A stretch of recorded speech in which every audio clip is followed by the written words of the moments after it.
ખબરોમાં બન્યા રહેવા માટે બેલ આઇકોન દબાવો અને એબીપી અસ્મિતાને સબસ્ક્રાઇબ કરો. અમદાવાદ મ્યુનિસિપલ કોર્પોરેશનની કામગીરીથી લોકોમાં રોષનો માહોલ જોવા મળ્યો. ચાંદોડિયા વિસ્તારમાં આવેલ શાંતિપૂજ્ય હોમ્સમાં 5 પોઝિટિવ કેસ આવતા 240 લોકો માઇક્રો કન્ટેનમેન્ટ ઝોનમાં મૂકવામાં આવ્યા.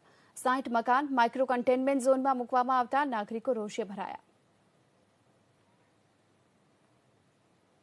અમદાવાદ મહાનગરપાલિકાની કામગીરી સામે ચાંદલોડિયા વિસ્તારમાં લોકોનો રોષ જોવા મળી રહ્યો છે, કારણ કે શાંતિપૂજ્ય હોમ્સ જે માઇક્રો કન્ટેનમેન્ટ ઝોનમાં મૂકવામાં આવ્યું છે અને 240 લોકોની વસ્તીને માઇક્રો કન્ટેનમેન્ટમાં સમાવવામાં આવી છે. ત્યાં આગળ જે અત્યારે માઇક્રો કન્ટેનમેન્ટ ઝોનમાં તેને મૂકી દેવામાં આવે છે અને જે કોવિડ કોઓર્ડિનેશન કમિટીના જે સભ્ય છે અહીંયા આગળના તે આપણી સાથે છે, તેમની સાથે વાત કરશું. ખરેખર કેસ કેટલા છે તમારી સોસાયટી? આપણી શાંતિપૂજ્ય હોમ્સમાં 5 જ કેસ છે, પણ આ કોર્પોરેશનની જાણ બહાર ખોટું કરાઈ રહ્યું છે. ખ્યાલ અત્યારે સોસાયટી એકદમ કમ્પ્લીટ જ છે આપણી સોસાયટીમાં. અત્યારે ફ્લેટ કેટલા છે અને જે 5 ફ્લેટ છે એમાં 250 મેમ્બર રહેવા આવી ગયેલા છે.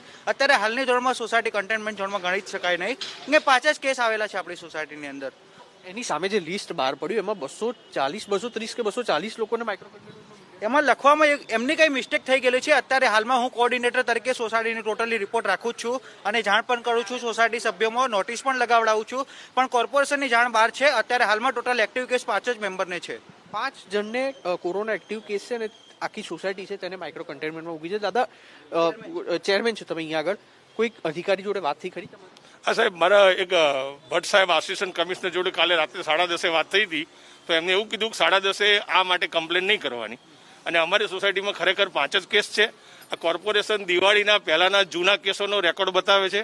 ખરેખર કોર્પોરેશન આ રીતે ખોટા કેસો બતાવી અને કોરોનાનો હાવ ઊભો કરવા માંગે છે. અમારી સોસાયટી ખરેખર માઇક્રો કન્ટેનમેન્ટ ઝોનમાં આવતી જ નથી. તો હવે કોર્પોરેશનના કયા અધિકારીઓ આવી ખોટી માહિતી આપે છે? 5 કેસના 240 કેસ બતાવે છે, 240 ક્વોરન્ટાઇન, 60 મકાન. આ રીતે ખોટા ન્યૂઝ ઊભા કરી અને આખા ગુજરાતની અંદર કોરોનાનો બોગસ પ્રચાર કરવામાં આવે છે. એટલે આ ખોટું છે, તો આના ઉપર અધિકારીઓએ ધ્યાન આપવું જોઈએ. દિવાળી પહેલા અહીંયા આગળ કેસ આવેલા? દિવાળી પહેલા અહીંયા 12 કેસ હતા. અચ્છા, એ પણ આમાં ગણી લીધા. બધા એ જ છે બધા. અને એક ફ્લોરની ઉપર એક મકાન હોય તો 3 ફ્લોર ગણે છે આ લોકો. એટલે એક જગ્યાએ ગુણ્યા 5 સભ્યો ગણે છે. એટલે ખરેખર રીતે ખોટું જ ગણે છે આ લોકો. એક મકાન હોય અને 12 મકાન સીધી એક બ્લોકમાં ગણી લે, એટલે 5 મકાન આવે, 12 × 5 = 60 મકાન ખોટી રીતે ગણે છે. જે લોકોને અત્યારે કોરોના પોઝિટિવ આવ્યા છે તેઓ હોમ આઇસોલેશન? હા, બધા હોમ આઇસોલેશનમાં છે. અહીંયાથી કોઈ એડમિટ નથી.